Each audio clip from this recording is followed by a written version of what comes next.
Hi and good afternoon. On behalf of Hans Christian Andersen Capital, I'd like to welcome you all to this presentation of the Q1 2025 report from SP Group that was published yesterday.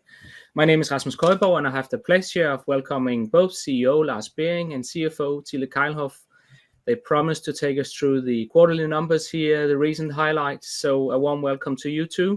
Thank you. And before I hand over, also a warm welcome to all of those of you who signed up for today's presentation. As usual, you can ask your questions in the chat room. You can either do it in English or you can do it in Danish, and we'll help with the translation. And should you miss anything, we will record the presentation here and publish it on different platforms afterwards. But with that, I'll leave it to you, Lars and Tilde. Thank you very much, Rasmus. And first of all, thank you very much to all of you listening in. We'll start with an ultra short intro, but as always, if anyone behind the screen wants to hear more about SP Group and what we do, please feel free to reach out. We are always available for a call or a Teams meeting. We are a global manufacturer of plastic solutions with 31 factories around the world. We have 2,400 employees. We have increased the amount of employees a little bit since New Year, and this is mainly in the United States. Our revenue comes from being a sub-supplier of plastic parts. That is 71% of our revenue in the first quarter. And then we have our own brands, a number of niche products within the plastics industry that goes for 29% of the revenue in the first quarter. We group our products in healthcare, clean tech, food tech, and others. And especially in the first quarter here, we have had a good increase in the healthcare part, which I'll come back to later. If you take the highlights, please change, Rasmus. For the first quarter, we have had a strong growth, especially within the healthcare. The growth has been both in the sub-supplier business that we have, but also in our own brands. In fact, the first quarter has been record high in revenue and record high on the bottom line. So all in all, we are very happy with this first quarter. However, we have also had a lot of discussions with our customers about tariffs, trade wars, and the uncertainty related to all of this. We see that there is a risk of customers pulling the brakes a little bit, and that could have an influence in the coming month. We are in a very close dialogue with all our customers about making sure that we are producing their parts in the right location, so we avoid tariffs. But as everyone probably just have seen on the news right now, so it can change rapidly the picture that we are looking into. Since we were here the last time, we have started up a share buyback program. We have started a 40 million Danish krone share buyback program in order to reduce the share capital. And if we go to the figures, we had 8.8 increase in revenue from 723 to 786 million in first quarter. We realized an EBITDA at 166 million, which is 12% more than same time last year. Depreciations were kept at the same level, and that resulted in an EBIT at 117 million, which is an increase on almost 19%. The sales of our own products increased 10% to 226 million, which was an all-time high in the first quarter for our own products. And the reason for me mentioning the own products is that they are very important for us because we are able to have margins that are better than being a sub-supplier on these types of products. So they are very important for us, and it's very important that we can grow these own products a little bit faster than the whole business in average. That was the right one. Thank you, Rasmus. This revenue led to a profit before tax on 101 million Danish, which is 19.2% more than same time last year. It is for the first time we have had earnings before tax at this level, above 100 million. So we are very, very pleased with this. It gives earnings per share in the level of 6.51, an increase of 19%. And we have been able to reduce the debt by to 764 million.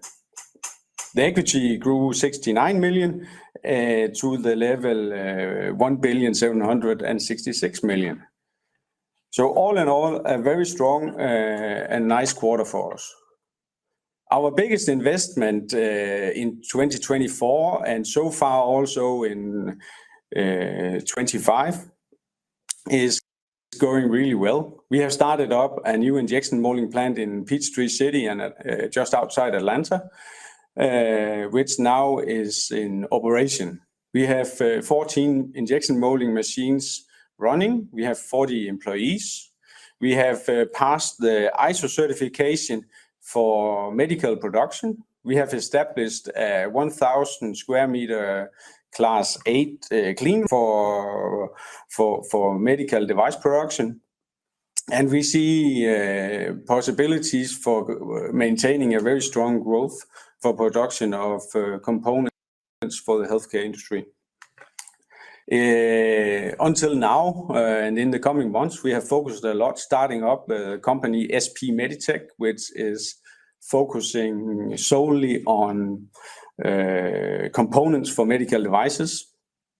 Later this year, we will also start up with SP Molding, focusing on technical parts for the broader industry. But all in all, this has been a very big part of the investments that we have done last year and also the first quarter this year. So we are very pleased that it runs well and follows the schedule. When it comes to our own products, as I mentioned before, we have had a nice increase. And as you can see here on the graph, 226 best first quarter ever. And this was realized by selling more guide wires from SP Medical, more vials from Medicopack, and last but not least, more products for industrial work environments from Ergomat.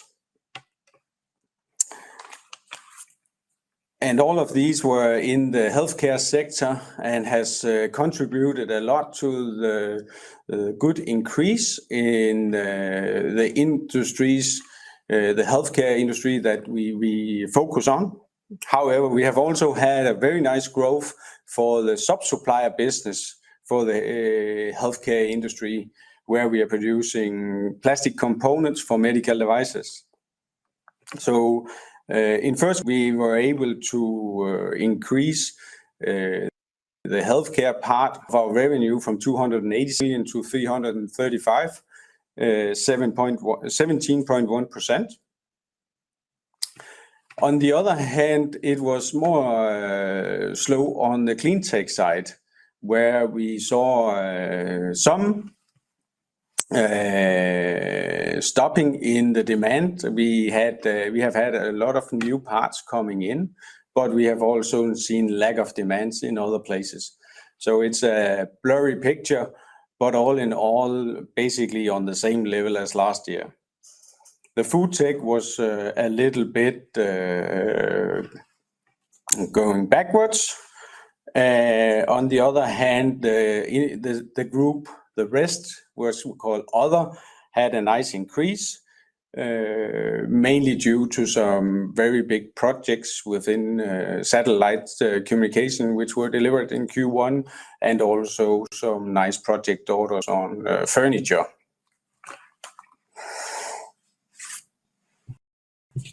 Then we come to you, Tilde. Yes. As Lars already explained, we had a very nice Q1. The top line was up by 8.8% to 786. The EBITDA was up by 12% to 166. We had an EBIT on 117, and then we have a earnings before tax on 101 million. The earnings per share was 6.5. It's an increase on 19%. If we look at the cash flow, then cash flow from operation was 131.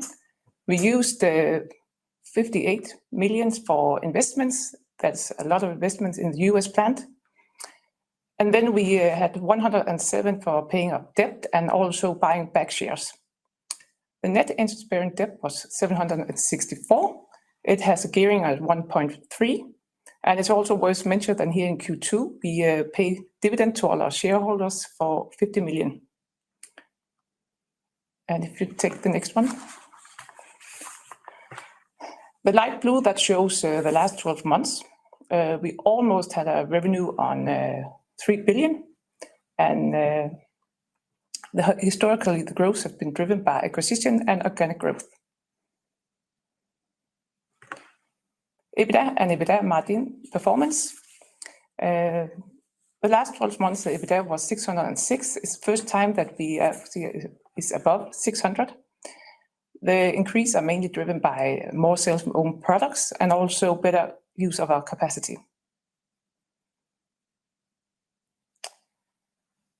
Earnings before tax. Earnings before tax in the last 12 months was 361. Here, it's the same story that the increase during the years that have been due to increased sales of own products and also capacity, better use of capacity. Yes.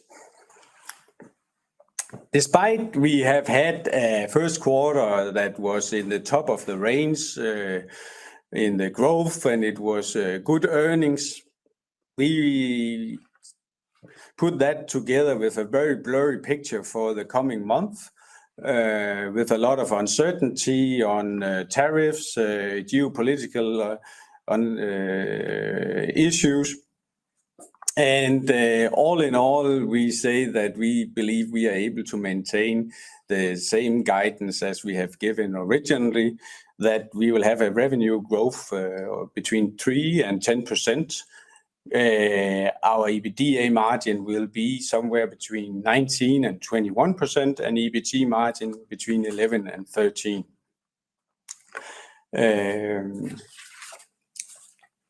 And if we put all that together, we have had a very nice Q1 with record sales, record levels on EBITDA and EBIT. We have had good improvements in both own products and sub-supplier orders.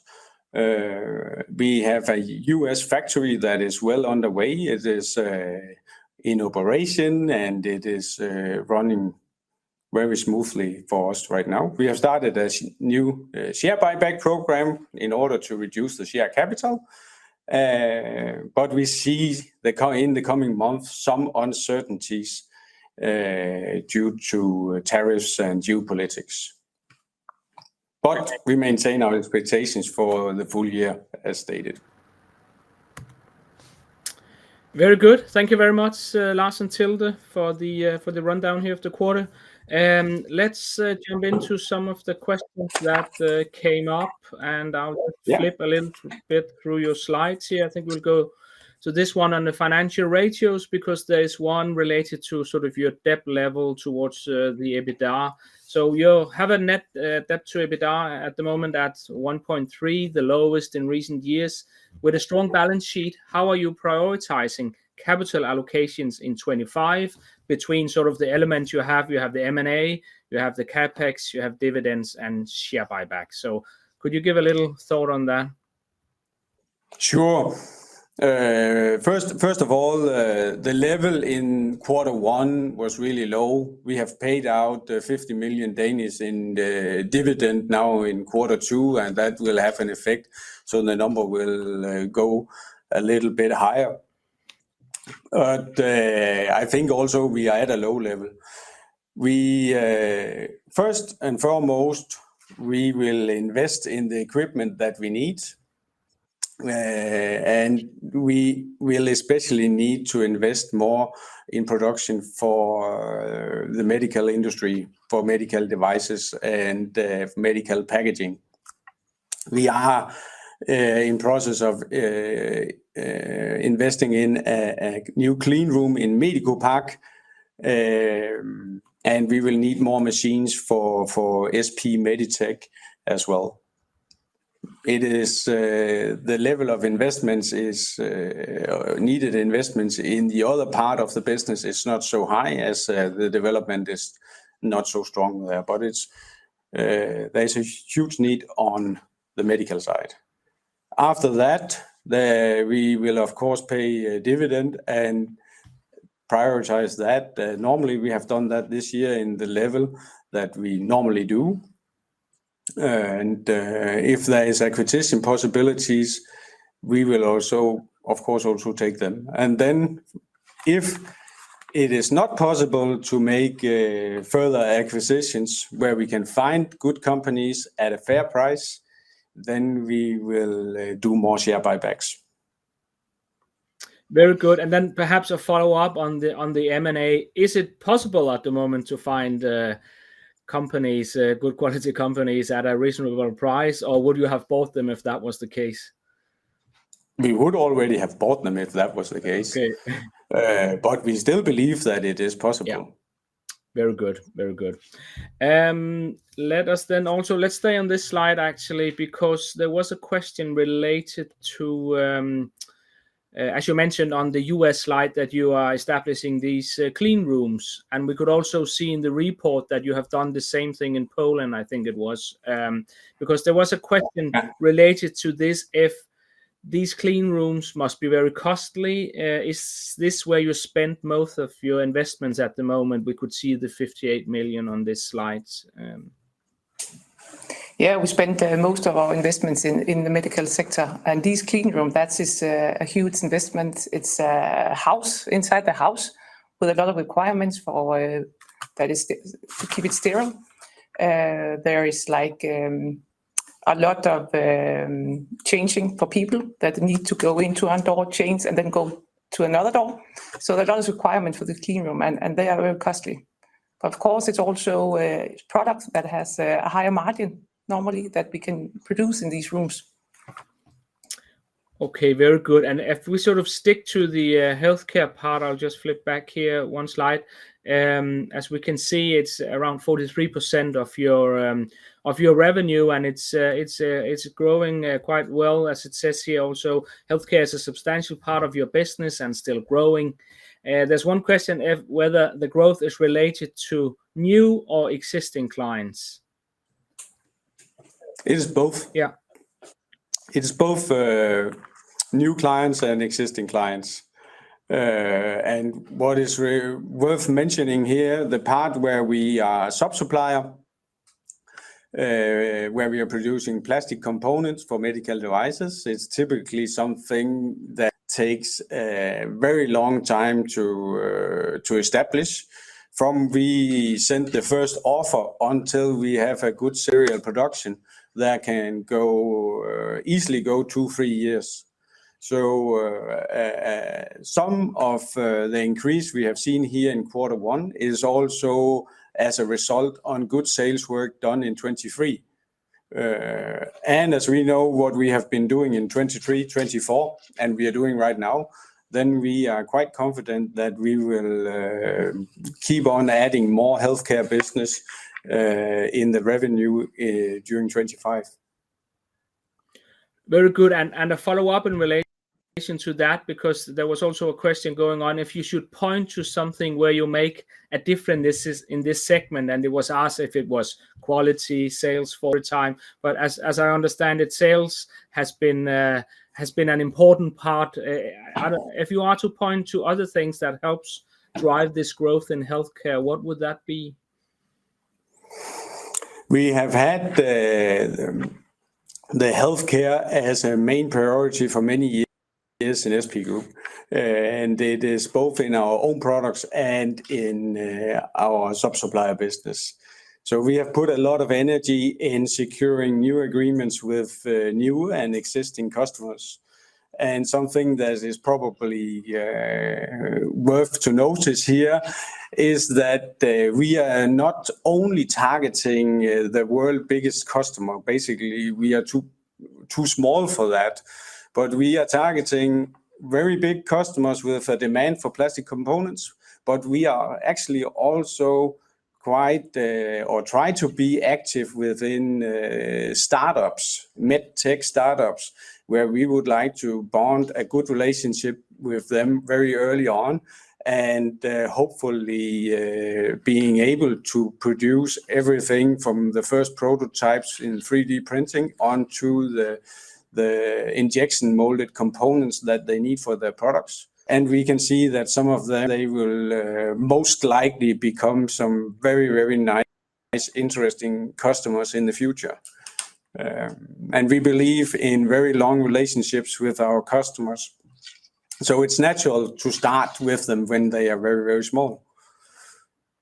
Very good. And then a question related to sort of the sales of your own products. We'll just flip back to this slide because as I think you also ran through in the presentation, this is where that has been a good part of the healthcare growth also with your own products. And the question here goes, could you elaborate more on your strategy to increase the share of own brand sales in your non-healthcare markets? In the non, so the other the food techs and the clean tech and the other, I presume. Yes, but here we are doing the marine products with the floats from Atlantic Floats, and we are doing buoys and fenders from Danfender. We are doing animal housing ventilation components in TPI. And we are continuously here developing new products, finding new ways of helping our customers with solutions.